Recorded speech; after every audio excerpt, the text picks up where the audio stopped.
Honorable Prime Minister. Honorable Prime Minister. Honorable Prime Minister.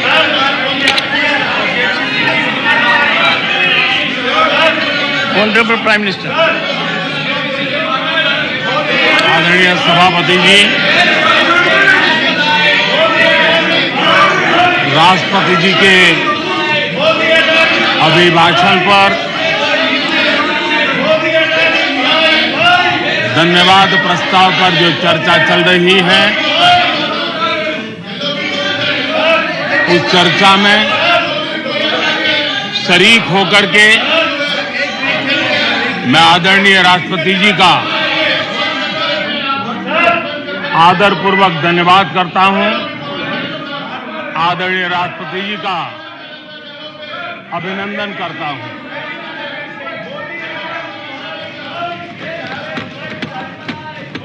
आदरणीय राष्ट्रपति जी दोनों सदनों को संबोधित करते हुए उन्होंने विकसित भारत का एक खाका और विकसित भारत के संकल्प के लिए एक रोड मैप को प्रस्तुत किया है। देश के लिए उनका ये जो कंट्रीब्यूशन है, जो मार्गदर्शन है, उसके लिए Nothing will go on record. Nothing will go on record.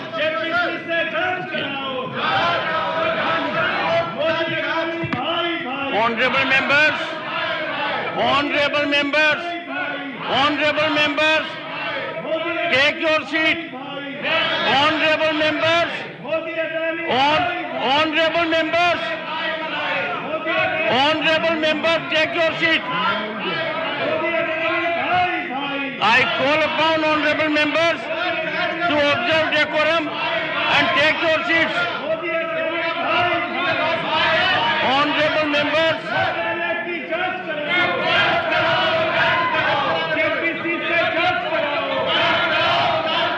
honorable members, take your seats.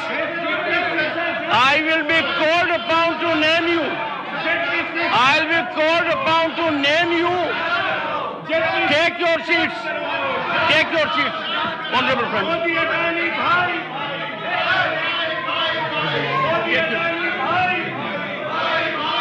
Honorable Prime Minister. Nothing will go on record except the Honorable Prime Minister's address. आदरणीय सभापति जी, मैं उन सभी सदस्यों का भी आभार व्यक्त करता हूं जिन्होंने इस चर्चा में भाग लिया, अपनी कल्पना के अनुसार चर्चा को विस्तार देने का प्रयास भी किया और इसलिए मैं सदन में हिस्सा लेने और चर्चा में हिस्सा लेने वाले सभी आदरणीय सदस्यों का धन्यवाद करता हूं। आदरणीय सभापति जी, ये सदन राज्यों का सदन है। बीते दशकों में अनेक बुद्धिजीवियों ने इस सदन से देश को दिशा दी है, देश का मार्गदर्शन किया है। इस सदन में अनेक साथी ऐसे हैं जो अपने व्यक्तिगत जीवन में भी बहुत कुछ सिद्धियां प्राप्त की हुई हैं, अपने व्यक्तिगत जीवन में बहुत बड़े काम भी किए हुए हैं और इसलिए इस सदन में जो भी बात होती है उस बात को देश बहुत गंभीरता से सुनता है और देश उसे बहुत गंभीरता से लेता है। लेकिन आदरणीय सभापति जी, ये भी दुर्भाग्यपूर्ण है, इतने महत्वपूर्ण सदन में कुछ लोगों का व्यवहार, कुछ लोगों की वाणी न सिर्फ सदन को लेकिन देश को निराश करने वाली रही।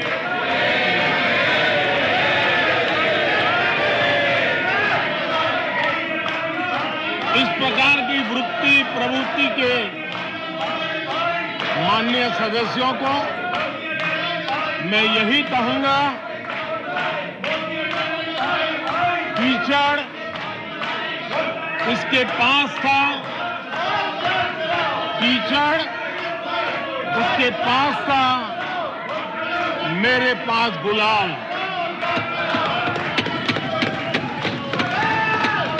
कीचड़ उसके पास था, मेरे पास गुलाल। जो भी जिसके पास था उसने दिया उछाल।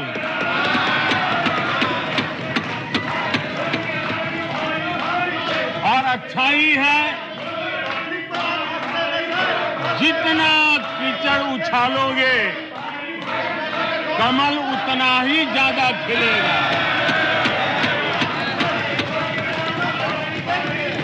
और इसलिए कमल खिलाने में आपका प्रत्यक्ष परोक्ष जो भी योगदान है, इसके लिए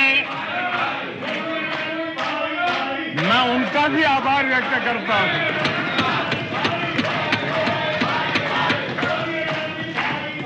आदरणीय सभापति जी, कल विपक्ष के हमारे वरिष्ठ साथी आदरणीय खड़गे जी ने कहा कि हमने 60 साल में मजबूत बुनियाद बना रहे थे, ऐसा कल आपने कहा।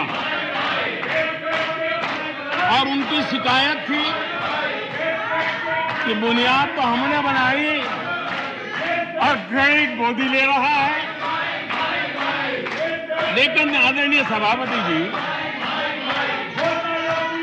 2014 में आकर के जब मैंने बारीकी से चीजों को बड़ी गहराई से देखने का प्रयास किया, फर्स्ट हैंड इंफॉर्मेशन लेने का प्रयास किया, तो मुझे नजर आया कि 60 साल कांग्रेस के परिवार ने, हो सकता है उनका इरादा मजबूत नींव बनाने का हो, मैं उस पर कोई टिप्पणी करना नहीं चाहता, लेकिन 2014 के बाद आकर के मैंने देखा कि उन्होंने गड्ढे ही गड्ढे कर दिए थे। उनका इरादा नींव का होगा, लेकिन उन्होंने गड्ढे ही गड्ढे कर दिए थे। और आदरणीय सभापति जी, जब वो गड्ढे खोद रहे थे, 6-6 दशक बर्बाद कर दिए थे, उस समय दुनिया के छोटे छोटे देश भी सफलता के शिखरों को छू रहे थे, आगे बढ़ रहे थे।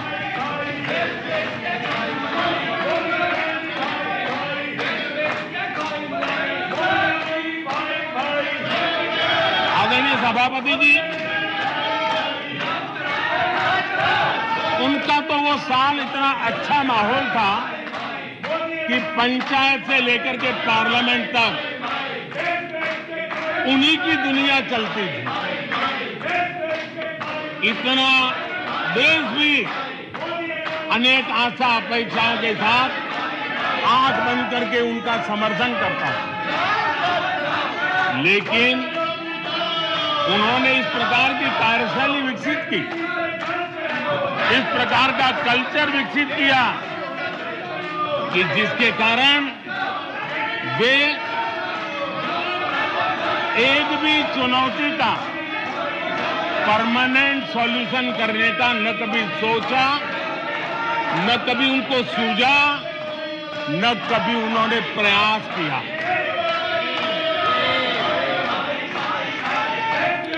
वे बहुत हो हल्ला हो जाता था तो चीजों को छू लेते थे,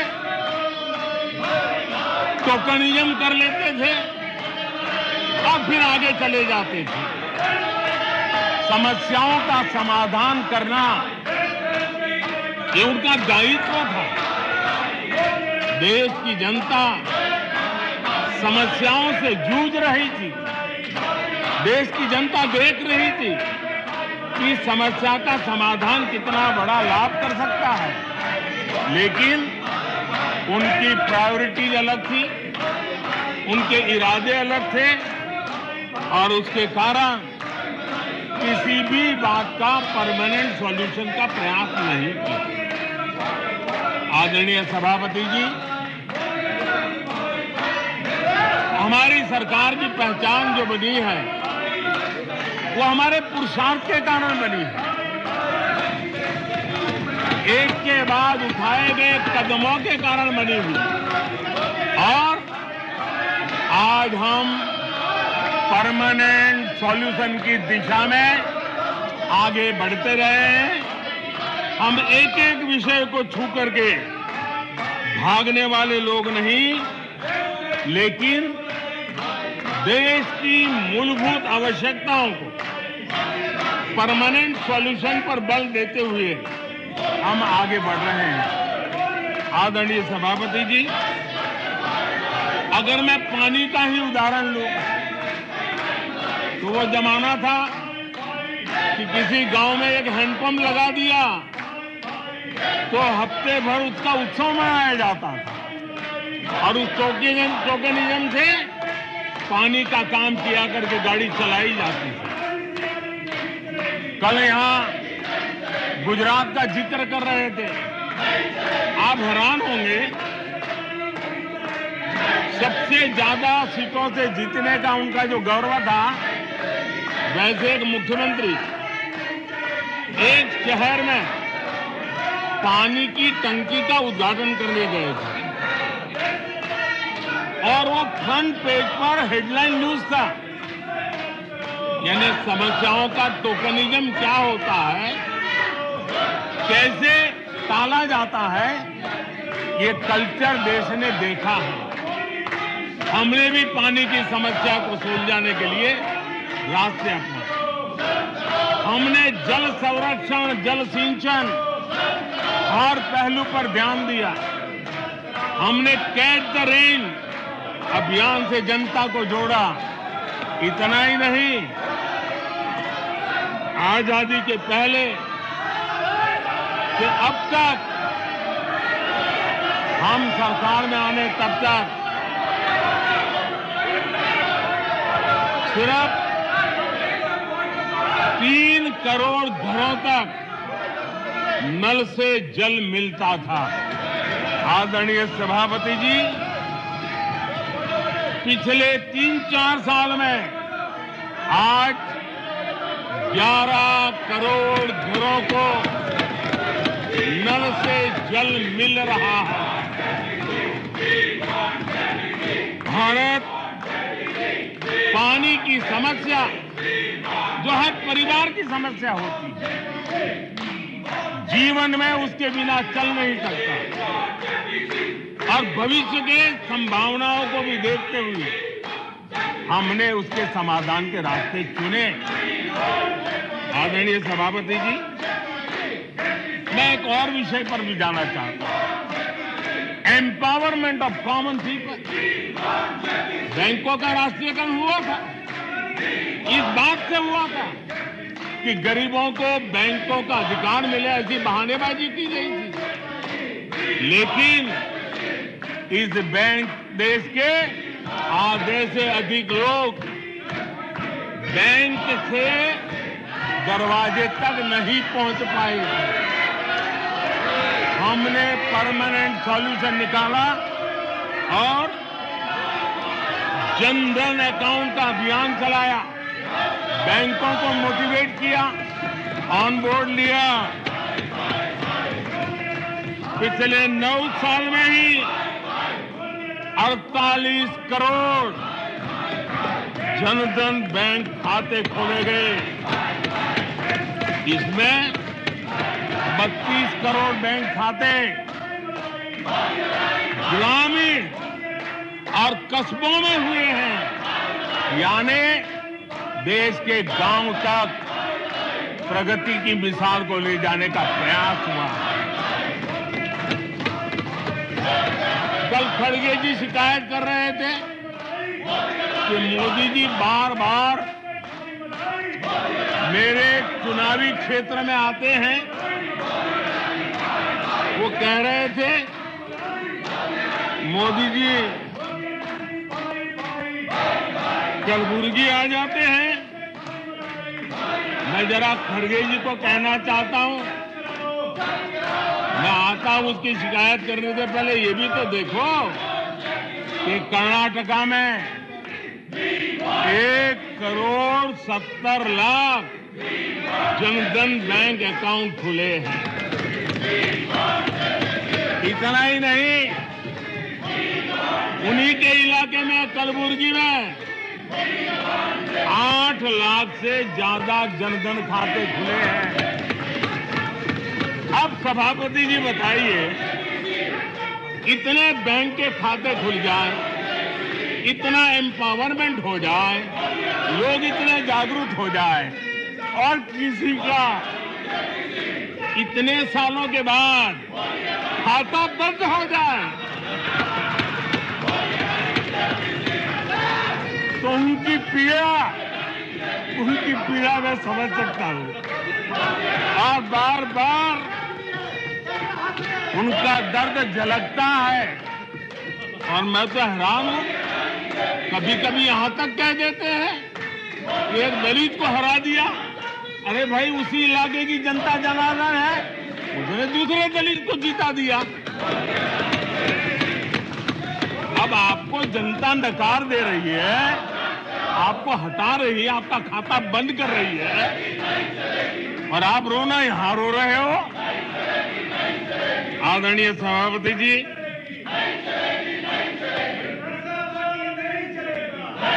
जनधन, आधार, मोबाइल, ये जो त्रिशक्ति है, और उसने सीधा डायरेक्ट बेनिफिट ट्रांसफर, उस योजना के तहत पिछले कुछ वर्षों में 27 लाख करोड़ रुपया इस देश के नागरिकों के बैंक खातों में ट्रांसफर किया, हितधारकों के खातों में ट्रांसफर किया है। और मुझे खुशी है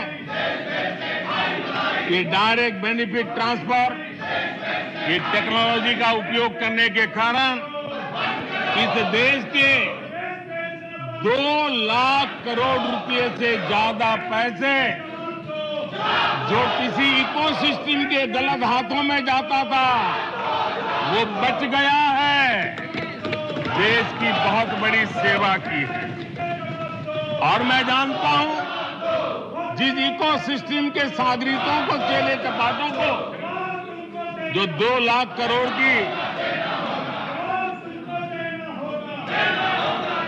ऐसी फायदे मिलते रहते थे, उनका चिल्लाना भी बहुत स्वाभाविक है।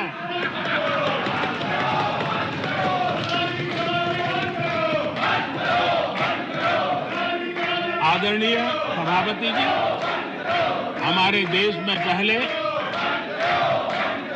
परियोजनाएं अटकाना, लटकाना, भटकाना, ये उनकी कार्य संस्कृति का हिस्सा बन गया था।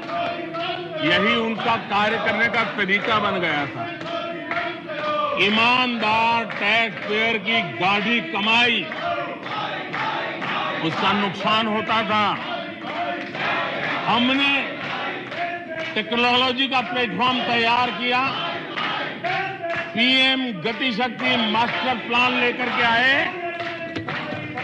और 1600 लेयर में डेटा के माध्यम से इंफ्रास्ट्रक्चर को प्रोजेक्ट को गति देने का काम हो रहा है। जो योजनाएं बनाने में महीनों लग जाते थे वो आज सप्ताहों के भीतर भीतर उसको आगे बढ़ा दिया जाता है, क्योंकि आधुनिक भारत के निर्माण के लिए इंफ्रास्ट्रक्चर का महत्व हम भली भांति समझते हैं, स्केल का भी महत्व समझते हैं, स्पीड का भी महत्व समझते हैं और टेक्नोलॉजी के माध्यम से परमानेंट सॉल्यूशन और परमानेंट एस्पिरेशन का एड्रेस करने का प्रयास आदरणीय सभापति जी हम कर रहे हैं। आदरणीय सभापति जी, कोई भी जब सरकार में आता है तो देश के लिए कुछ करने के वादे करके आता है, जनता का कुछ भला करने के वादे करके आता है, लेकिन सिर्फ भावनाएं व्यक्त करने से बात बनती नहीं है। आप कह दें कि हम ऐसा चाहते हैं, हम ऐसा चाहते हैं, जैसे कभी कहा जाता था गरीबी हटाओ, 4-4 दशक हो गए हैं, हुआ कुछ नहीं। इसलिए विकास की गति क्या है, विकास की नीयत क्या है, विकास की दिशा क्या है, विकास का प्रयास क्या है, परिणाम क्या है, ये बहुत मायने रखता है। सिर्फ आप कहते रहे कि हम भी कुछ करते थे, इतने से बात बनती नहीं है। आदरणीय सभापति जी, जबकि हम जनता को उनकी प्राथमिकताओं के आधार पर, उनकी आवश्यकताओं, और जब जनता की इतनी बड़ी आवश्यकताओं के लिए मेहनत करते हैं तो हम पर दबाव भी बढ़ता है, हमें मेहनत भी ज्यादा करनी पड़ती है, हमें परिश्रम भी ज्यादा करना पड़ता है। लेकिन हमने, जैसे महात्मा गांधी जी कहते थे, श्रेय और प्रेय, हमने श्रेय का रास्ता चुना है, प्रिय लग जाए आराम कर लें, वो रास्ता हमने नहीं चुना है। मेहनत करनी पड़ेगी तो करेंगे, दिन रात खपाना पड़ेगा तो खपाएंगे, लेकिन जनता जनार्दन के एस्पिरेशन को चोट नहीं पहुंचने देंगे और उसके एस्पिरेशन सिद्धियों में परिवर्तित हो जाए और देश विकास की यात्रा को पार करे, इसके लिए हम काम करते रहेंगे। इन सपनों को लेकर के चलने वाले हम लोग हैं और हमने वो करके दिखाया। आदरणीय सभापति जी, अब आप देखिए, देश आजाद हुआ तब से 2014 तक 14 करोड़ एलपीजी कनेक्शन थे और लोगों की मांग भी थी। लोग सांसदों के पास जाते थे कि हमें एलपीजी कनेक्शन मिल जाए, और उस समय 14 करोड़ घरों में था, डिमांड भी कम थी, प्रेशर भी कम था, आपको गैस लाने के लिए खर्चा भी नहीं करना पड़ता था, आपको गैस पहुंचाने के लिए व्यवस्था, आप भी मजे में, चलती भी गाड़ी, काम होता नहीं था, लोग इंतजार करते रहते थे। लेकिन हमने सामने से होकर के तय किया कि हर घर को एलपीजी कनेक्शन देंगे। हमें मालूम था कि हम कर रहे हैं, हमें मेहनत करनी पड़ेगी, हमें मालूम था हमें धन खर्च करना पड़ेगा, हमें मालूम था हमें दुनिया भर से गैस लाना पड़ेगा। ये सब दबाव की संभावना जानने के बावजूद भी हमारी प्राथमिकता मेरे देश का नागरिक था, हमारी प्राथमिकता हमारे देश के सामान्य लोग थे, और इसलिए हमने 32 करोड़ से ज्यादा परिवारों के पास गैस कनेक्शन पहुंचाए। नया इंफ्रास्ट्रक्चर खड़ा करना पड़ा, धन खर्चना पड़ा। आदरणीय सभापति जी, इस एक उदाहरण से आप समझ सकते हैं कि हमें कितनी मेहनत करनी पड़ी होगी, लेकिन हमने आनंद के साथ, संतोष के साथ, गर्व के साथ इस मेहनत को किया और मुझे खुशी है कि सामान्य मानवी को उसका संतोष मिला। इससे बड़ा एक सरकार के लिए संतोष क्या हो सकता है। आदरणीय सभापति जी, आजादी के अनेक दशकों के बाद भी इस देश में 18,000 से ज्यादा गांव ऐसे थे जहां बिजली नहीं पहुंची थी, और ये गांव अधिकतर हमारे आदिवासी बस्ती के गांव थे, हमारे पहाड़ों पर जिंदगी गुजारने वालों के लोगों के गांव थे, जनजातीय से गांव थे, नॉर्थ ईस्ट के गांव थे। लेकिन ये उनके चुनाव के हिसाब किताब में बैठता नहीं था, इसलिए इनकी प्रायोरिटी नहीं था। हम जानते थे ये कठिन काम इन्होंने छोड़ दिए हैं। हमने कहा हम तो मक्खन पे लकीर करने वाले नहीं, पत्थर पे लकीर करने वाले लोग हैं। हम इस चुनौती को भी उठाएंगे, हम इस चुनौती को भी उठाएंगे। और हमने हर गांव में बिजली पहुंचाने का संकल्प उठाया। समय सीमा में 18,000 गांवों में बिजली पहुंचाई, और उस चुनौतीपूर्ण काम करने के पीछे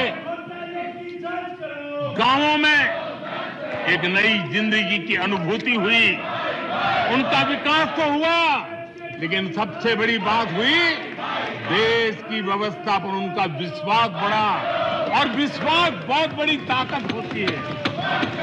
जब देश के नागरिकों का विश्वास बनता है, तब वो लाखों करोड़ों गुना एक सामर्थ्य में परिवर्तित हो जाता है। वो विश्वास हमने जीता है, और हमने मेहनत की, हमें मेहनत पड़ी, लेकिन मुझे खुशी है उन दूर दराज के गांवों को आजादी के इतने सालों के बाद नई आशा की किरण दिखाई दी, संतोष का भाव प्रकट हुआ, और वो आशीर्वाद आज हमें मिल रहे हैं। आदरणीय सभापति जी, पहले की सरकारों में कुछ घंटे बिजली आती थी, कहने को तो लगता था बिजली आ गई, गांव के बीच में खंभा डाल दिया तो हर साल उसकी संवत्सरी मनाते थे, फलानी तारीख को खंभा डाला गया था, बिजली तो आती नहीं थी। आज बिजली पहुंची इतना ही नहीं, औसत हमारे देश में 22 घंटे बिजली देने के प्रयास में हम सफल हुए। हमें इस काम के लिए नई ट्रांसमिशन लाइनें लगानी पड़ी, हमें नए ऊर्जा उत्पादन के लिए काम करना पड़ा, हमने सौर ऊर्जा की ओर जाना पड़ा, हमें रिन्यूएबल एनर्जी का नए क्षेत्र खोजने पड़े। हमने लोगों को उनके भाग्य पर नहीं छोड़ दिया, राजनीतिक फायदे घाटे की बात नहीं सोची। हमने देश का आने वाली कल उज्जवल बनाने का रास्ता चुना। हमने खुद के लिए दबाव बढ़ाया, लोगों की मांग बढ़ने लगी, दबाव बढ़ने लगा। हमने मेहनत वाला रास्ता चुना, और इसके नतीजे आज देश देख रहा है। देश ऊर्जा के क्षेत्र में प्रगति की ऊंचाइयों को प्राप्त कर रहा है। आदरणीय सभापति जी,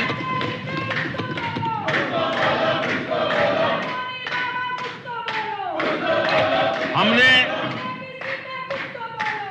आजादी के अमृत काल में एक बहुत बड़ा हिम्मत भरा कदम उठाया। मैं जानता हूं यह आसान नहीं है, हमें बहुत मेहनत करनी पड़ेगी, और वो रास्ता हमने चुना है सैचुरेशन का। हर योजना के जो लाभार्थी हैं 100% लाभ कैसे पहुंचे, 100% लाभार्थियों को लाभ पहुंचे, बिना रोक टोक के लाभ पहुंचे, और मैं कहता हूं, अगर सच्चा पंथ निरपेक्षता है तो यही है, सच्चा सेक्युलरिज्म है तो यही है। और सरकार उस राह पर बड़ी ईमानदारी के साथ चल पड़ी है। अमृत काल में हमने सैचुरेशन का संकल्प लिया है। 100% लाभार्थियों तक पहुंचने का भाजपा एनडीए सरकार का ये संकल्प है। आदरणीय सभापति जी, ये 100% वाली बात, ये सैचुरेशन वाली बात देश की अनेक समस्याओं का समाधान तो है ही। उस नागरिक की समस्याओं का समाधान इतना ही नहीं है, देश की समस्याओं का समाधान है। एक ऐसी नई कार्य संस्कृति को लेकर के हम आ रहे हैं जो देश में मेरा तेरा अपना पराया उन सारे भेदों को मिटाने वाला रास्ता है, सैचुरेशन वाला हम लेकर के आए। सैचुरेशन तक पहुंचने का मतलब होता है भेदभाव की सारी गुंजाइशें खत्म करना। जब डिस्क्रिमिनेशन रहता है तब करप्शन को भी संभावना मिलती है। कोई कहेगा मुझे जल्दी दो, तो कहता है इतना दोगे तो दूंगा, लेकिन 100% जाना है तो उसको विश्वास होता है, भले इस महीने मुझे नहीं पहुंचा, 3 महीने के बाद पहुंचेगा, लेकिन पहुंचेगा। विश्वास बढ़ता है। ये तुष्टीकरण की आशंकाओं को समाप्त कर देता है। फलानी जाति को मिलेगा, फलाने परिवार को मिलेगा, फलाने गांव को मिलेगा, फलानी बिरादरी को मिलेगा, फलाने पंथ संप्रदाय वालों को मिलेगा। ये सारी तुष्टीकरण की आशंकाओं को खत्म कर देता है। स्वार्थ के आधार पर लाभ पहुंचाने की प्रवृत्ति को पूरी तरह खत्म कर देता है और समाज के आखिरी व्यक्ति को, जो आखिरी पंक्ति में खड़ा हुआ व्यक्ति है, और महात्मा गांधी जिसकी हमेशा वकालत करते थे, उसके अधिकारों की रक्षा इसके अंदर समाहित होती है और हम उसको सुनिश्चित करते हैं। और सबका साथ सबका विकास, ये मतलब यही है कि 100% उनके हकों को पहुंचाना। जब सरकार की मशीनरी का लक्ष्य हर पात्र व्यक्ति तक पहुंचने का हो तो भेदभाव पक्षपात टिक ही नहीं सकता। इसलिए हमारा ये 100% सेवा अभियान सोशल जस्टिस, सामाजिक न्याय, इसका बहुत बड़ा सशक्त माध्यम है। यही सामाजिक न्याय की असली गारंटी है। यही सच्ची पंथ निरपेक्षता है, यही सच्चा सेक्युलरिज्म है। हम देश को विकास का ये मॉडल दे रहे हैं जिसमें हितधारक सबको उनके हक मिले। देश हमारे साथ है।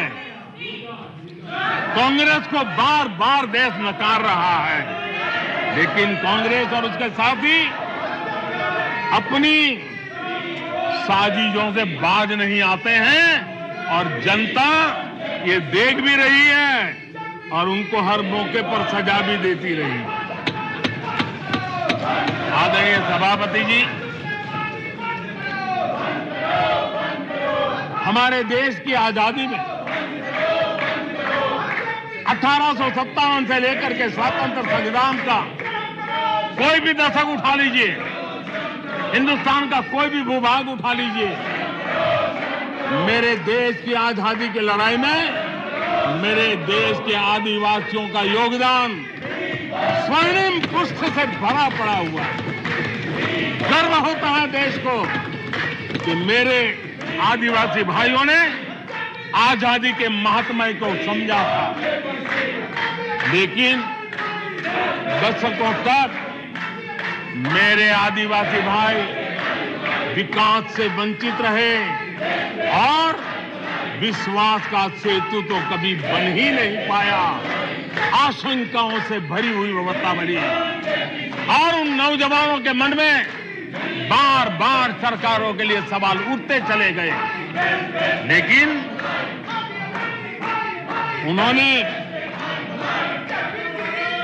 सही नीयत से काम किया होता, नेक नीयत से काम किया होता, आदिवासियों के कल्याण के प्रति समर्पण भाव से काम किया होता, तो आज 21वीं सदी के तीसरे दशक में मुझे इतनी मेहनत नहीं करनी पड़ती।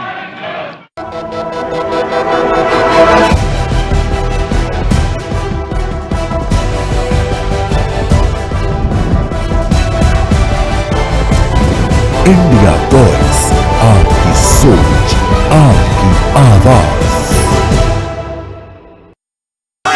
बारी बरसी खटन गया सी, खट के ले आंदी चाबी, भंगड़ा तां सजदा जद नचे मुंडे दी भाभी।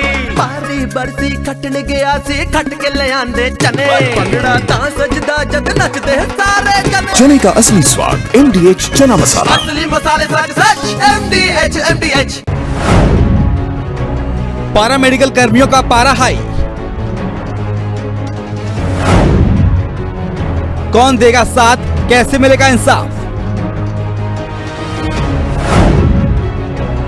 क्या हेमंत सरकार ने दिया धोखा?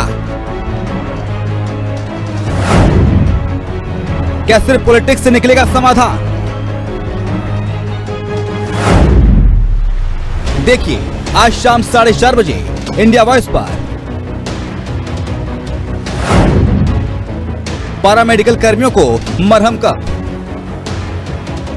आ गए हैं MDH के चाइनीज मसाले। MDH चाइनीज मसालों से पाएं डबल मजा। टेस्टी चाइनीज झटपट तैयार। पनीर हो या चिल्ली चिकन, चिल्ली पोटैटो या मंचूरियन, नूडल्स हो या फ्राइड राइस, MDH चाइनीज है सबकी चॉइस। असली मसाले सच सच MDH। हमने 110 जिलों पर विशेष फोकस किया है, उनका रेगुलर मॉनिटरिंग कर रहे हैं। यहां पर हमारे कुछ माननीय सदस्यों ने ट्राइबल सब प्लान की बात का जिक्र किया था। मैं ऐसे साथियों का अनुरोध करता हूं कि जरा समय निकाल करके किसी पढ़े लिखे व्यक्ति की मदद लेकर के बैठिए, जो बजट को अध्ययन कर सकता है, थोड़ा समझा सकता है, और आप देखेंगे तो पता चलेगा कि बजट में शेड्यूल्ड ट्राइब कंपोनेंट फंड्स, इसके तहत 2014 के पहले की तुलना में 5 गुना अधिक वृद्धि हुई है।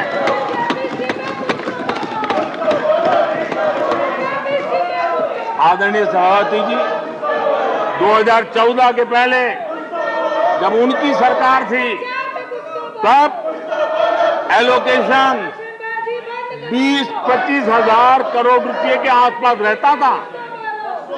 बहुत पुरानी बात नहीं है, सिर्फ 20-25 हजार करोड़ रुपए। आज यहां आकर के गीत गा रहे हैं। हमने आकर के इस वर्ष 1,20,000 करोड़ का प्रावधान किया।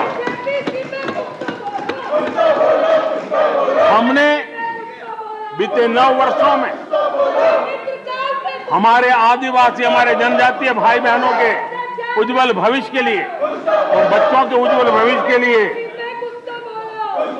500 नए एकलव्य मॉडल स्कूल स्वीकृत किए हैं, और ये 4 गुना ज्यादा बढ़ोतरी है। इतना ही नहीं, स्कूलों में टीचर, स्टाफ, इस बार हमने 38,000 नए लोगों के रिक्रूटमेंट का, हमने भर्ती का इस बजट में प्रावधान किया। आदिवासियों के कल्याण के लिए समर्पित हमारी सरकार ने, मैं जरा आपको फॉरेस्ट राइट एक्ट की बात की तरफ ले जाना चाहता हूं। आदरणीय सभापति जी, देश आजाद होने से लेकर हमारे आने से पहले, 2014 के पहले, आदिवासी परिवारों को 14 लाख जमीन के पट्टे दिए गए। पिछले 7-8 वर्षों में हमने 7 लाख नए पट्टे दिए। ये अभूतपूर्व काम हुआ है।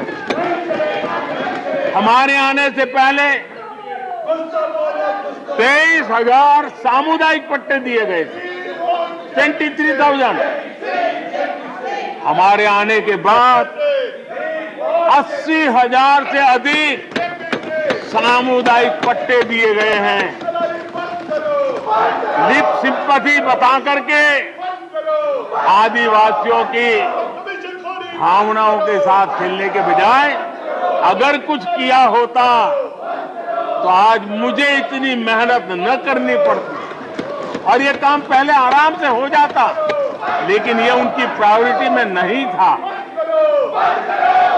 आदरणीय सभापति जी,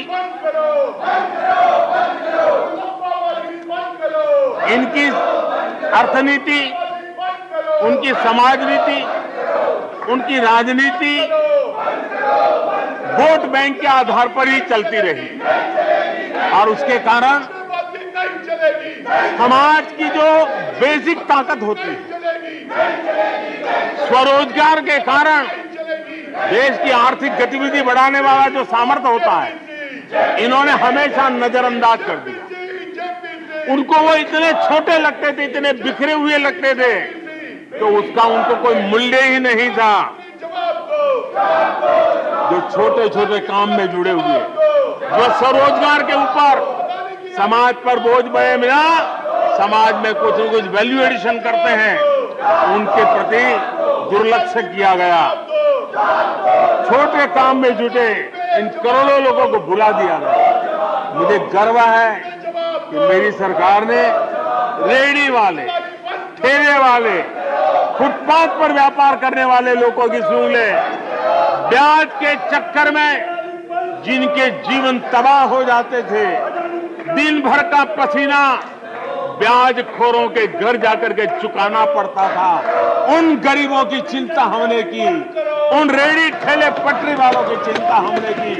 और आदरणीय सभापति जी, हमने इतना ही नहीं, हमारे विश्वकर्मा समुदाय जो समाज निर्माण के अंदर एक भूमिका देते हैं, जो अपने हाथ से औजार की मदद से कुछ न कुछ सृजन करते रहते हैं, समाज की आवश्यकताओं की बहुत बड़ी मात्रा में पूर्ति करते हैं। चाहे हमारा बंजारा समुदाय हो, चाहे हमारे गुमंत जाति के लोग हैं, हमने उनकी चिंता करने का काम किया है। पीएम स्वनिधि योजना हो, पीएम विश्वकर्मा योजना हो, जिसके द्वारा हमने समाज के इन लोगों की मजबूती के लिए काम किया है, उनके सामर्थ्य को बढ़ाने के लिए काम किया। आदरणीय सभापति जी, आप तो स्वयं किसान पुत्र हैं। इस देश के किसानों के साथ क्या बीती है, ऊपर के कुछ एक वर्ग को संभाल लेना और उन्हीं से अपनी राजनीति चलाए रखना, यही सिलसिला चला। इस देश की कृषि की सच्ची ताकत छोटे किसानों में है।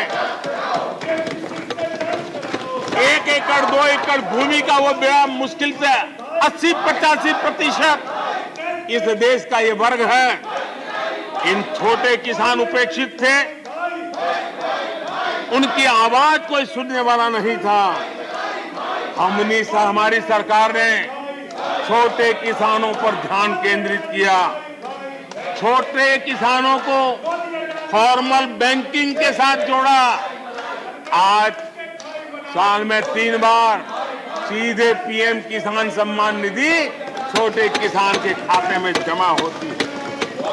इतना ही नहीं, हमने पशुपालकों को भी बैंकों से जोड़ा, हमने मछुआरों को बैंकों से जोड़ा और उनको ब्याज में रियायत दे करके उनके आर्थिक सामर्थ्य को बढ़ाया, ताकि वो अपना व्यवसाय विकसित कर सके, अपने क्रॉप पैटर्न को बदल सके, अपने उत्पादित किए हुए माल को रोक करके उचित दाम मिलने पर बाजार में ले जा सके।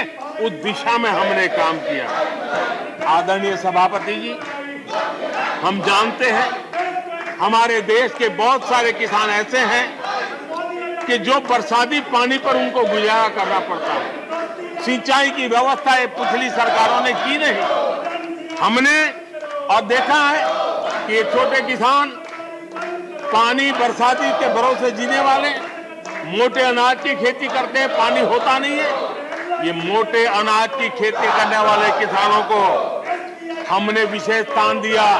हमने यूएन को लिखा कि मिलेट ईयर मनाइए, दुनिया में भारत के मोटे अनाज की एक ब्रांडिंग बने, मार्केटिंग बने और उसके सुविचारित रूप से अब उस मोटे अनाज को श्री अन्न के रूप में, जैसे श्रीफल का महात्मा है वैसे ही श्री अन्न का महात्मा बने और छोटे किसान जो पैदावार करते हैं उनको उचित दाम मिले, ग्लोबल मार्केट मिले, देश में क्रॉप पैटर्न में परिवर्तन आए। और इतना ही नहीं, ये मिलेट सुपरफूड है, पोषण के लिए बहुत बड़ी ताकत है। हमारे देश के नई पीढ़ी को पोषण की समस्या के समाधान में भी ये काम आए, जो मेरे छोटे किसान को भी मजबूत करेगा। हमने फर्टिलाइजर में भी अनेक नए विकल्प डेवलप किए हैं, उसका भी लाभ मिल रहा है। आदरणीय सभापति जी,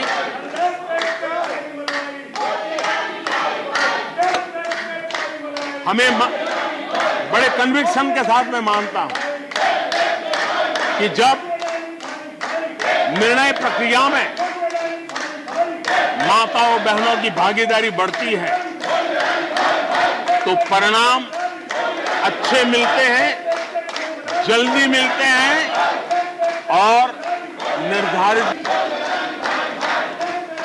हमारी माताओं बहनों, हमारी बेटियों के जीवन चक्र की तरफ जरा नजर करें। हमारी सरकार माताओं बहनों के सशक्तिकरण के लिए कितनी संवेदनशील है, उसकी तरफ मैं जरा ध्यान आकर्षित करना चाहता हूं। और जिनको सिर्फ टॉयलेट पे ही सोच अटक गई थी, वो जरा कान खुल करके सुने, ताकि आगे जाकर ये बताने में उनको सुविधा होगी। गर्भावस्था के दौरान शिशु को पौष्टिक खाना मिले, इसके लिए हमने मातृ वंदना योजना चलाई और इसके लिए प्रेगनेंसी के समय महिला के बैंक खाते में सीधा पैसा जाए, ताकि उसको पोषण से उसके गर्भ में जो बच्चा है उसके स्वास्थ्य को भी लाभ हो।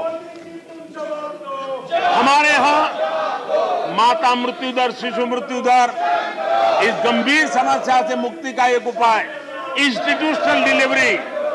हमारे गरीब से गरीब मां की इंस्टीट्यूशनल डिलीवरी हो, शिशु का जन्म अस्पताल में हो, इसके लिए हमने धन भी खर्च करना तय किया और व्यापक अभियान भी चलाया और उसके सुफल दिखाई भी दे रहे हैं। हम जानते हैं किसी न किसी मानसिक विकृति के कारण बेटियों को मां के कोख में ही मारने की प्रवृत्ति बढ़ गई थी। ये समाज के लिए कलंक था। हमने बेटी बचाओ अभियान चलाया और आज मुझे खुशी है कि बेटे जन्म लेते हैं, उसकी तुलना में बेटियों की संख्या बढ़ रही है। ये हमारे लिए संतोष का विषय है। हमने बेटियों की रक्षा का काम किया है। बेटी जब बड़ी होकर स्कूल जाए और शौचालय के अभाव में 5वीं 6वीं कक्षा में आते आते स्कूल छोड़ दें, हमने उस चिंता को भी किया और स्कूलों में बच्चियों के लिए अलग टॉयलेट बनाए ताकि मेरी बच्चियों को स्कूल छोड़ना न पड़े। ये हमने चिंता की। बेटी की शिक्षा जारी रहे और इसलिए हमने सुकन्या समृद्धि योजना, जिसमें अधिक ब्याज दे करके बेटियों को सुरक्षित शिक्षा की व्यवस्था का प्रबंध किया, ताकि परिवार भी उनको प्रोत्साहन दे। बेटी बड़ी होकर अपना काम करने के लिए बिना गारंटी मुद्रा योजना से लोन ले सके, अपने पैरों पे खड़ी हो सके। और मुझे खुशी है कि मुद्रा योजना के लाभार्थियों में 70% हमारी माताएं बेटियां हैं। हमने ये काम किया है। मां बनने के बाद भी नौकरी जारी रख सके, इसके लिए मातृत्व अवकाश में हमने वृद्धि की है। वो डेवलप कंट्रियों से भी कभी कभी ज्यादा है। ये काम हमने किया है। बेटियों के लिए हमने सैनिक स्कूल खोल दिए हैं। आदरणीय सभापति जी, आप तो स्वयं सैनिक स्कूल के विद्यार्थी रहे हैं। बेटियों को वहां एंट्री नहीं थी, वो काम भी हमने कर दिया। आज सैनिक स्कूलों में मेरी बेटियां पढ़ रही हैं। इतना ही नहीं, हमारी बेटियां अबला नहीं सबला है। वो सेना में जाना चाहती है, अफसर बनना चाहती है। हमने हमारी बेटियों को सेना के दरवाजे भी खोल दिए हैं। और आज गर्व होता है सियाचिन में मेरे देश की कोई बेटी मां भारती की रक्षा करने के लिए तैनात होती है। बेटी को गांव में कमाई के अवसर मिले, और इसके लिए हमने विमेन सेल्फ हेल्प ग्रुप उसको एक नई ताकत दी, वैल्यू एडिशन किया और बैंकों से मिलने वाली उनकी रकम में बहुत बड़ा इजाफा किया। और इसलिए वो भी हमने उनकी प्रगति के लिए हमारी माताओं, बेटियों को, बहनों को लकड़ी के धुएं से जिंदगी में मुसीबतें झेलनी न पड़े, इसलिए हमने उज्ज्वला योजना से गैस का कनेक्शन दिया। हमारी माताओं, बहनों को, बेटियों को पीने का पानी के लिए जूझना न पड़े, 2-2, 4-4 किलोमीटर तक जाना न पड़े। हमने नल से घर तक पानी पहुंचाने का अभियान चलाया, ताकि मेरी माताओं, बेटों को, बेटियों को, बहनों को, बेटियों को अंधेरे में गुजारा न करना पड़े। इसलिए हमने सौभाग्य योजना से ऐसे गरीब परिवारों तक बिजली पहुंचाई। बेटी, मां, बहन कितनी ही गंभीर बीमारी हो, लेकिन कभी बताती नहीं है। उसको चिंता रहती है कि कहीं बच्चों पे कर्ज हो जाएगा, परिवार पर बोझ हो जाएगा। वो पीड़ा सहती है, लेकिन अपने बच्चों को अपनी बीमारी के विषय में नहीं बताती है। उन माताओं, बहनों को आयुष्मान कार्ड दे करके अस्पताल में बड़ी से बड़ी बीमारी से मुक्ति का रास्ता हमने खोल दिया है। आदरणीय सभापति जी, बेटी का संपत्ति पर अधिकार हो, इसलिए हमने सरकार की तरफ से जो आवाज देते हैं उसमें बेटी के राइट को निश्चित किया, उसके नाम पर प्रॉपर्टी करने का काम किया। हमने महिला सशक्तिकरण के लिए हमारी माताओं, बहनों को जो भी छोटी मोटी बचत कर ले, मुसीबत झेल करके बचत करना माताओं, बहनों का स्वभाव होता है, और वो घर में अनाज के डिब्बे में पैसे रख करके गुजारा करती है। उस मुसीबत में निकाल के हमने उसको जनधन के खाते दे दिए, बैंक में पैसा जमा करे, इसकी व्यवस्था कर दे। और आदरणीय सभापति जी, इस बजट सत्र के लिए तो गर्व की बात है कि बजट सत्र का प्रारंभ महिला राष्ट्रपति के द्वारा होता है, और बजट सत्र का विधिवत प्रारंभ महिला वित्त मंत्री के अवसर पर होता है। देश में ऐसा संयोग पहले कभी नहीं आया जो आज आया है, और हमारा तो प्रयास रहेगा कि ऐसे शुभ अवसर आगे भी देखने को मिले।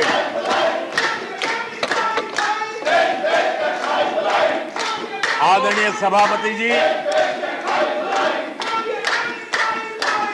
जब देश को आधुनिक होना है, नए संकल्पों को पार करना है, तो हम साइंस और टेक्नोलॉजी के सामर्थ्य को नकार नहीं सकते।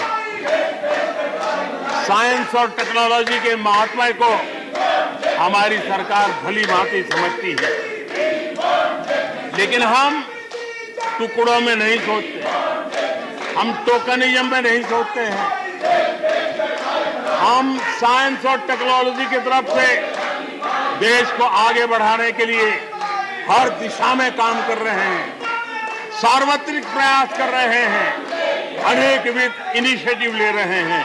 और इसलिए बचपन में साइंटिफिक टेम्परामेंट डेवलप करने के लिए अटल टिंकरिंग लैब, ये वैज्ञानिक सोच के निर्माण के लिए स्कूल के लेवल पर बच्चों को हमने अवसर दिया। उससे थोड़ा आगे निकले, बच्चा कुछ करना शुरू कर ले, तो हमने अटल इंक्यूबेशन सेंटर खड़े किए, ताकि कुछ अगर अच्छी प्रगति की है तो उसको वो वायुमंडल मिले, ताकि वो टेक्नोलॉजी में कन्वर्ट करने के लिए वो खोज, वो इनोवेशन काम आ जाए। इसके लिए हमने विज्ञान की इस प्रगति का परिणाम, हमने नीतियां बदली। स्पेस के क्षेत्र में अब प्राइवेट भागीदारी का हमने सपना पूरा किया, और मुझे खुशी है मेरे देश के नौजवान आज प्राइवेट सैटेलाइट छोड़ने की ताकत रखते हैं। ये साइंस एंड टेक्नोलॉजी, आज स्टार्टअप की दुनिया जो मूलतः साइंस और टेक्नोलॉजी से जुड़ी हुई है, उसमें यूनिकॉर्न की संख्या में आज हम दुनिया में तीसरे नंबर पर पहुंच गए हैं। आदरणीय सभापति जी, आज ये देश गर्व करेगा कि सर्वाधिक पेटेंट इनोवेशन और दुनिया के बाजार में टिकता है पेटेंट, ये सबसे अधिक पेटेंट रजिस्टर करने में आज मेरे देश के नौजवान आगे आ रहे हैं। आदरणीय सभापति जी, आधार की ताकत क्या होती है वो हमारी सरकार ने आके दिखा दिया, और आधार से जुड़े हुए जो विद्वान लोग हैं उन्होंने भी कहा है कि आधार के महत्व को, टेक्नोलॉजी के महत्व को 2014 के बाद समझा गया, और उसके कारण वो मेहनत अब रंग ला रही है। हमने देखा है कोविड के काल में कोविन प्लेटफॉर्म 200 करोड़ वैक्सीनेशन और सर्टिफिकेट कोविन का आपके मोबाइल पर विदिन ए सेकंड आ जाता है। लेकिन दुनिया को अचंभा तब हुआ कि भारत अपनी वैक्सीन लेकर के आ गया है कोविड में। दुनिया के लोग अपनी वैक्सीन, हमारे यहाँ कोई बहुत बड़ा मार्केट था, बेचने के लिए भांति भांति के प्रेशर करते थे, आर्टिकल लिखे जाते थे, टीवी में इंटरव्यू दिए जाते थे, सेमिनार किए जाते थे। इतना ही नहीं, मेरे देश के वैज्ञानिकों को बदनाम करने के लिए, उनको नीचा दिखाने के लिए कल तक प्रयास चले, कल तक प्रयास चले, कल तक प्रयास चले। और मेरे ही देश के वैज्ञानिकों ने आज दुनिया में जिसको स्वीकृति मिली है ऐसी वैक्सीन से, मेरे देशवासियों का ही नहीं 150 देशों के लोगों की आवश्यकताओं को पूरी किया जाता है। ये विज्ञान के विरोधी लोग, ये टेक्नोलॉजी के विरोधी लोग,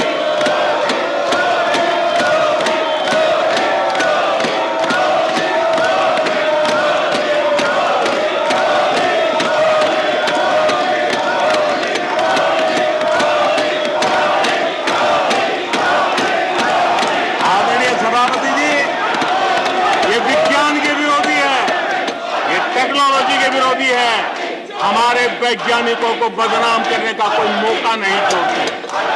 फार्मेसी की दुनिया में हमारा देश एक ताकत बन के उभर रहा है, दुनिया की फार्मेसी का हब बन रहा है। हमारे नौजवान नए नए इनोवेशन कर रहे हैं, उसको बदनाम करने के रास्ते खोज रहे हैं ये लोग। उनको देश की चिंता नहीं है, अपने राजनीतिक उठापटक की चिंता है। ये दुर्भाग्य है देश का। आदरणीय सभापति जी, आज मैं बाली में था, G20 देश के समूह डिजिटल इंडिया, इसको समझने के लिए लालायित रहते थे। सक्सेस को पूरी दुनिया ने प्रभावित किया है। डिजिटल लेन देन में आज हिंदुस्तान दुनिया का लीडर बना हुआ है। आदरणीय सभापति जी, हमें खुशी है आज 100 करोड़ से ज्यादा मोबाइल फोन मेरे देशवासियों के हाथ में है। आदरणीय सभापति जी, एक समय था हम मोबाइल इंपोर्ट करते थे। आज गर्व है मेरा देश मोबाइल एक्सपोर्ट कर रहा है। 5G हो, AI हो, IoT हो, उस तकनीक को आज देश बहुत तेज गति से अपना रहा है, उसका विस्तार कर रहा है। ड्रोन, इसका इस्तेमाल सामान्य जीवन में हो, सामान्य नागरिक की भलाई हो, हमने पॉलिसी में वो बदलाव किया और दवाइयां दूर सुदूर इलाकों में ड्रोन से पहुंचाने का काम आज मेरे देश में हो रहा है। साइंस और टेक्नोलॉजी के महत्व को आज खेत में मेरा किसान ड्रोन की ट्रेनिंग लेकर के खेती में ड्रोन का क्या उपयोग हो, आज मेरे गांव में दिखाई दे रहा है। जियो स्पेशल सेक्टर में हमने दरवाजे खोल दिए। ड्रोन के लिए एक पूरा नया विकास का विस्तार करने का अवसर हमने कर दिया। आज देश में यूएन जैसे लोग चर्चा करते हैं कि दुनिया में लोगों के पास अपने पास जमीन के घर के मालिकाना हक नहीं है। यूएन की चिंता है दुनिया। भारत ने ड्रोन की मदद से, स्वामित्व योजना से गांव में, घरों में उसका नक्शा और मालिकी हक देने का काम किया है। उसको कोर्ट कचहरी के चक्करों से और कभी घर बंद हो, कोई आकर के कब्जा कर न ले, सुरक्षा का एहसास दिया है। हमने टेक्नोलॉजी का भरपूर प्रयास कॉमन मैन के लिए करने की दिशा में सफलता पाई है। आज देश टेक्नोलॉजी के क्षेत्र में आधुनिक विकसित भारत के सपने में उसका महत्व हम समझते हैं और इसलिए ह्यूमन रिसोर्स डेवलपमेंट, इनोवेशन, इसका महत्व बहुत है और इसलिए दुनिया की एकमात्र फॉरेंसिक साइंस यूनिवर्सिटी हमारे देश में है। हमने गति शक्ति यूनिवर्सिटी बना करके इंफ्रास्ट्रक्चर की दुनिया में एक नई पहल की है। हमने एनर्जी यूनिवर्सिटी बना करके आज देश रिन्यूएबल एनर्जी के क्षेत्र में एक नया जंप लगाए। अभी से हमारे नौजवान तैयार हो, उस दिशा में हम कर रहे हैं। हमारे देश में टेक्नोक्रेट के तरफ, इंजीनियर्स के तरफ, साइंस के तरफ नफरत करने में कांग्रेस ने अपने शासनकाल में कोई कमी नहीं रखी है और साइंस और टेक्नोलॉजी को सम्मान देने में हमारे कार्यकाल में कोई कमी नहीं रखी है। ये हमारा रास्ता है।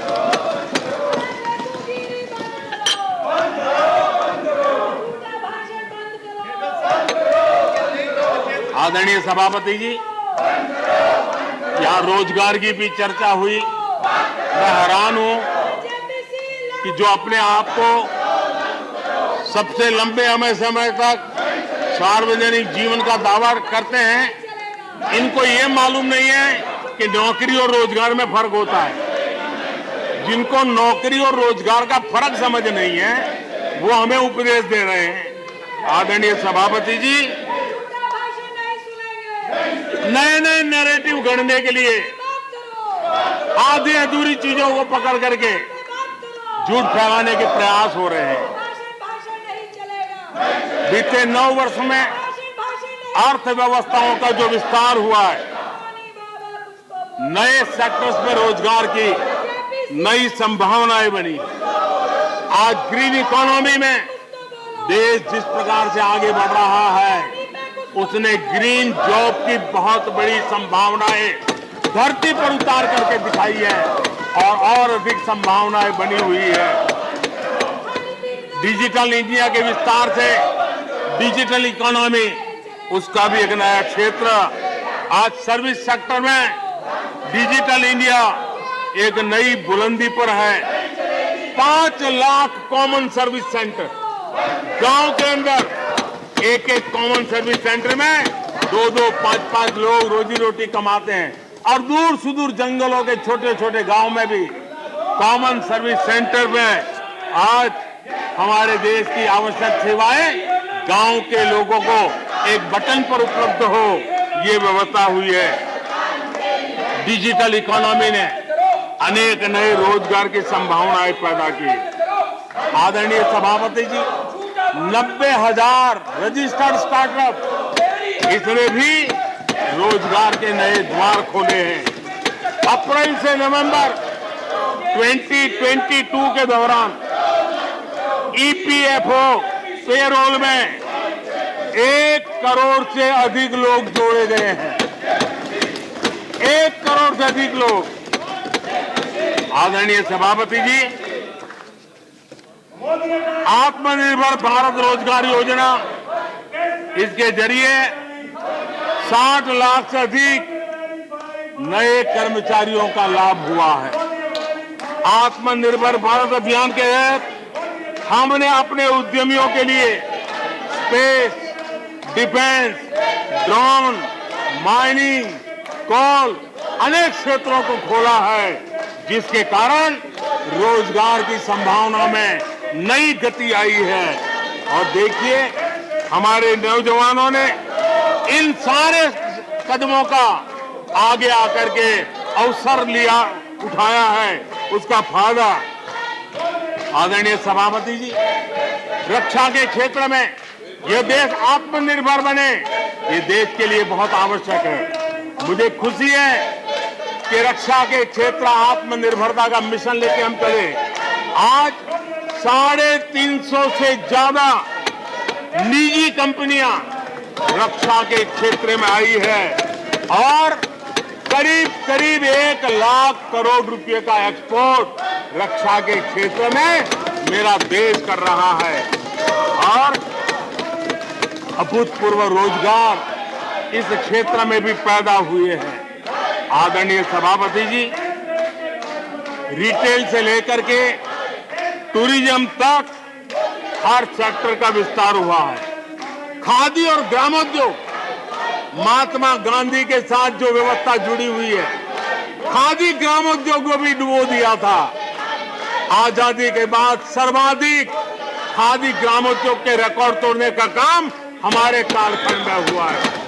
आदरणीय सभापति जी, इंफ्रास्ट्रक्चर में हो रहा रिकॉर्ड निवेश, चाहे रेल का काम होता हो, रोड का काम होता हो, पोर्ट का काम होता हो, एयरपोर्ट का काम होता हो, प्रधानमंत्री ग्राम सड़क योजनाएं बनती हो, ये सारे इंफ्रास्ट्रक्चर के काम, उसके लिए जो मटेरियल लगता है, उस इंडस्ट्री में रोजगार की संभावनाएं बढ़ी है।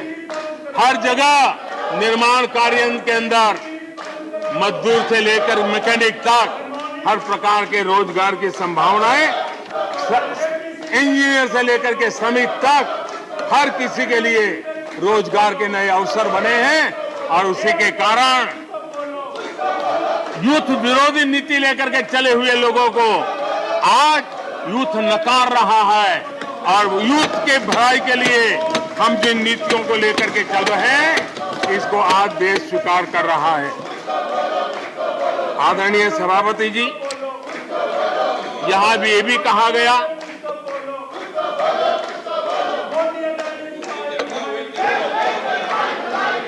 आदरणीय सभापति जी, यहां ये भी कहा गया कि सरकार की योजनाओं को उनके नामों को लेकर के आपत्ति उठाई। कुछ लोगों को ये भी परेशानी है कि नामों में कुछ संस्कृत टच है, बताइए, इसकी भी परेशानी। आदरणीय सभापति जी, मैंने किसी अखबार में पढ़ा था, मैं कोई वेरीफाई तो नहीं किया है, और रिपोर्ट कह रही थी 600 जितनी सरकारी योजनाएं सिर्फ गांधी नेहरू परिवार के नाम पे है।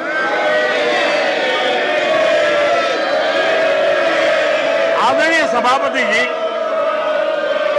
किसी कार्यक्रम में अगर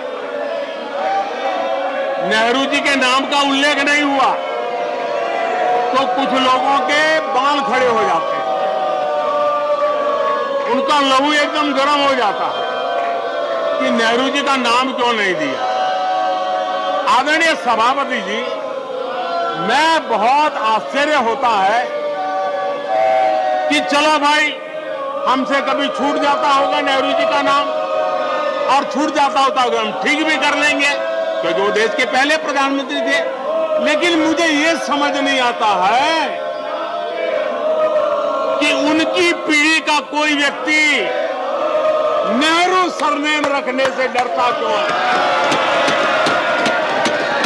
क्या शर्मिंदगी है नेहरू सरनेम रखने से, क्या शर्मिंदगी है। इतना बड़ा महान व्यक्तित्व अगर आपको मंजूर नहीं है, परिवार को मंजूर नहीं है, और हमारा हिसाब मांगते रहते हो। आदरणीय सभापति जी,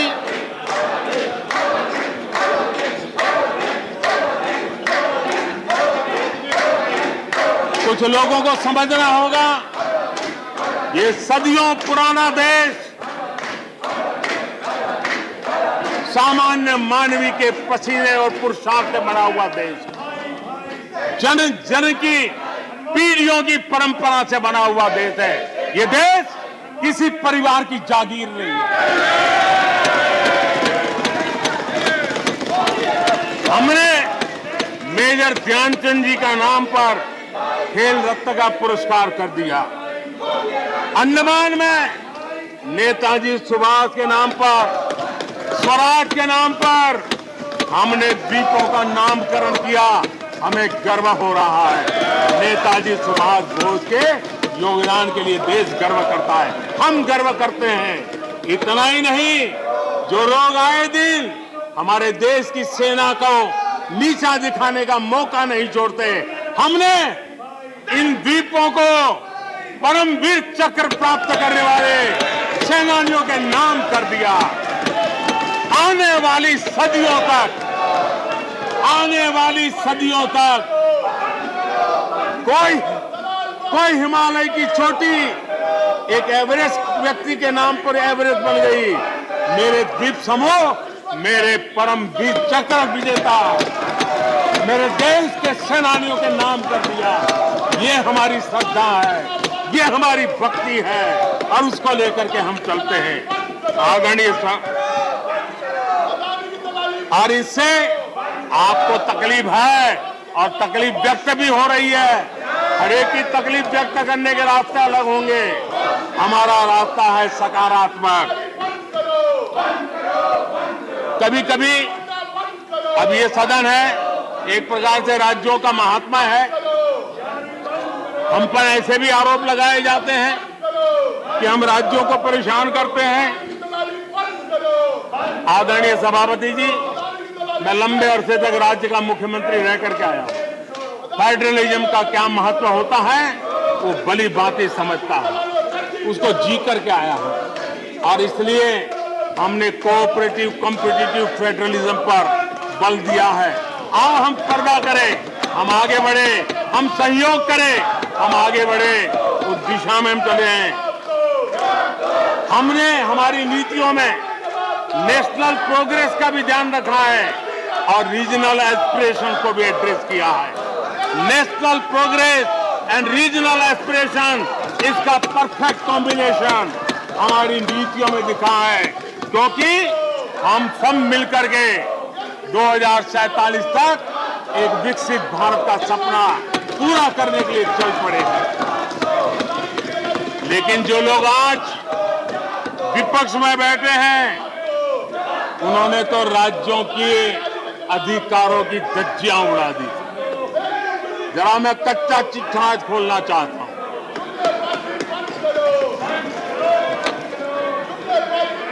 जरा इतिहास उठा करके देख लीजिए, वो कौन पार्टी थी, वो लोग कौन सत्ता में बैठे थे जिन्होंने आर्टिकल 356 का सबसे ज्यादा दुरुपयोग किया। 90 बार 90 बार चुनी हुई सरकारों को गिरा दिया। कौन है वो? कौन है जिन्होंने किया? कौन है जिन्होंने किया? कौन है जिन्होंने किया? इतना ही नहीं सभापति जी, एक प्रधानमंत्री ने आर्टिकल 356 का 50 बार उपयोग किया, आधी सेंचुरी कर दी। वो नाम है श्रीमती इंदिरा गांधी का। 50 बार सरकारों को गिरा दिया। केरल में आज जो लोग इनके साथ खड़े हैं, जरा याद कर लीजिए, थोड़ा बार माइक लगा दीजिए। केरल में वामपंथी सरकार चुनी गई, जिसे पंडित नेहरू पसंद नहीं करते थे। कुछ ही कालखंड के अंदर चुनी हुई पहली सरकार को गढ़ते थे। आज आप वहां खड़े हैं, आपके साथ क्या हुआ था जरा याद कीजिए। आदरणीय सभापति जी, जरा डीएमके के मित्रों को भी बताता हूं, तमिलनाडु में एमजीआर और करुणानिधि जैसे दिग्गजों की सरकारें, उन सरकारों को भी इन्हीं कांग्रेस वालों ने बर्खास्त कर दिया। एमजीआर की आत्मा देखती होगी आप कहां खड़े हो। यहां पर पीछे बैठे हैं इस सदन के वरिष्ठ सदस्य, और जिनको मैं हमेशा एक आदरणीय नेता मानता हूं, श्रीमान शरद पवार जी। 1980 में शरद पवार जी का आयु 35-40 साल की थी। एक नौजवान मुख्यमंत्री महाराष्ट्र की सेवा करने के लिए निकला था, उनकी सरकार को भी गिरा दिया गया और आज वो वहां है। आज वो वहां है। हर क्षेत्रीय नेता को उन्होंने परेशान किया, और एनटीआर के साथ क्या किया। यहां कुछ लोग आज कपड़े बदले होंगे, नाम बदला होगा, ज्योतिषियों की सूचना के अनुसार नाम बदला होगा, लेकिन कभी वो भी उनके साथ थे। उस एनटीआर की सरकार को, और वो तबीयत के लिए अमेरिका गए थे, अपने हेल्थ के लिए गए थे। आपने एनटीआर की सरकार को गिराने का प्रयास किया। ये कांग्रेस की राजनीति का स्तर था।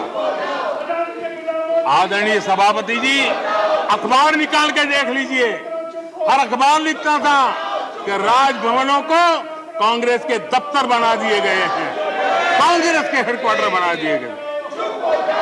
2005 में झारखंड में एनडीए के पास ज्यादा सीटें थी, लेकिन गवर्नर ने यूपीओ को शपथ के लिए बुला लिया था।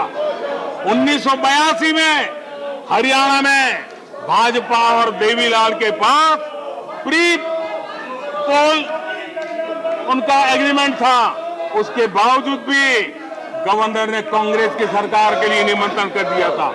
ये कांग्रेस के पाप, और आज देश को गुमराह करने की बातें कर रहे हैं। आदरणीय सभापति जी, मैं एक बात को जानना चाहता हूं, मैं एक गंभीर विषय की ओर अब ध्यान देना भी चाहता हूं। महत्वपूर्ण विषयों को मैंने स्पर्श किया है, और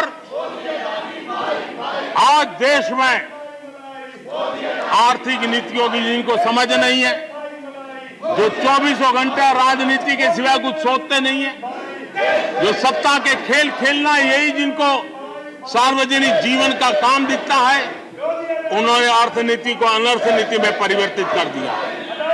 मैं उनको चेतावनी देना चाहता हूं, और मैं इस सदन की गंभीरता के साथ उनसे कहना चाहता हूं कि अपने रिस्पेक्टिव स्टेट को जाके समझाएं कि ये गलत रास्ते पर न चले जाएं। हम हमारे पड़ोस के देशों का हाल देख रहे हैं कि वहां पर क्या हाल हुआ है, अनाप शनाप कर्ज लेकर के किस प्रकार के देशों को डुबो दिए गए। आज हमारे देश में भी तत्कालीन लाभ के लिए अगर भुगतान करेगा तो आने वाली पीढ़ी करेगी, हम तो कर्ज करो जीपीओ वाला खेल आने वाला देखेगा। ये कुछ राज्यों ने अपनाया है, वो उनका तो तबाह कर देंगे, देश को भी बर्बाद कर देंगे। अब देश अब कर्ज के तले दबते जा रहे हैं। ये देश आज दुनिया में उनको कर्ज देने के लिए कोई तैयार नहीं है। ये मुसीबतों से गुजर रहे हैं। मैं राजनीतिक वैचारिक मतभेद हो सकते हैं, दलों के विषय में एक दूसरे के प्रति टीका टिप्पणी हो सकती है, लेकिन देश की आर्थिक सेहत के साथ खिलवाड़ मत कीजिए। आर्थिक सेहत के साथ खिलवाड़ मत कीजिए। आप ऐसा कोई पाप मत कीजिए जो आपके बच्चों के अधिकारों को छीन ले और आज अपना मौज कर ले और बच्चों के नसीब में बर्बादी छोड़ के चले जाए। ऐसा करके न जाए। आज आपको पॉलिटिकली सूट कर, मैंने तो देखा एक मुख्यमंत्री ने बयान दिया कि भाई अब ठीक है, मैं तो निर्णय करता हूं, अभी मुसीबत मुझे कहां आएगी, 2030-32 के बाद आएगी, जो आएगा वो भुगतेगा। क्या कोई देश ऐसे चलता है क्या? लेकिन ये जो वृत्ति बन रही है वो बहुत चिंता का विषय है। आदरणीय सभापति जी, देश की आर्थिक सेहत के लिए राज्यों ने भी अपनी आर्थिक सेहत के संबंध में डिसिप्लिन का रास्ता चुनना पड़ेगा और तभी जाकर के वे राज्य भी इस विकास की यात्रा का लाभ ले पाएंगे और उनके राज्यों के नागरिकों का भला करने में हमें भी सुविधा हो जाएगी, ताकि हम उन तक लाभ पहुंचाना चाहते हैं। आदरणीय सभापति जी, 2047 में ये देश विकसित भारत बने, ये हम सबका संकल्प है। 140 करोड़ देशवासियों का संकल्प है। अब देश पीछे मुड़ करके देखने को तैयार नहीं है। देश लंबी छलांग मारने को तैयार है। जिनकी 2 वक्त की रोटी का सपना था, उसको आपने एड्रेस नहीं किया, हमने उसको एड्रेस किया है। जिसको सामाजिक न्याय की अपेक्षा थी, जो आपने एड्रेस नहीं किया, हमने एड्रेस किया है। जिस अवसरों को तलाशता था, उन अवसरों को उपलब्ध कराने के लिए हमने अनेक कदम उठाए हैं और आजाद भारत का जो सपना है, उन सपने को पूरा करने के लिए हम संकल्पबद्ध होकर के चले। और आदरणीय सभापति जी, देश देख रहा है, देश देख रहा है, एक अकेला कितनों को भारी पड़ रहा है, एक अकेला कितनों को भारी पड़ रहा है। अरे नारे बोलने के लिए भी उनको बदल करना पड़ता है। जो भी ये बोलता है, घंटे भर से आवाज की जवाब देता है। आदरणीय सभापति जी, एक कन्विक्शन के कारण चला हूं, देश के लिए जीता हूं, देश के लिए कुछ करने के लिए निकला हुआ हूं। और इसलिए ये राजनीतिक खेल खेलने वाले लोग, उनके अंदर वो हौसला नहीं है, वो ढूंढ रहे हैं, बचने का रास्ता खोज रहे हैं। आदरणीय सभापति जी, राष्ट्रपति जी के उम्दा भाषण को, राष्ट्रपति जी के मार्गदर्शक भाषण को, राष्ट्रपति जी के प्रेरक भाषण को इस सदन के अंदर अभिनंदन करते हुए, धन्यवाद करते हुए, आपका भी आभार व्यक्त करते हुए अपनी बात को समाप्त करता हूं।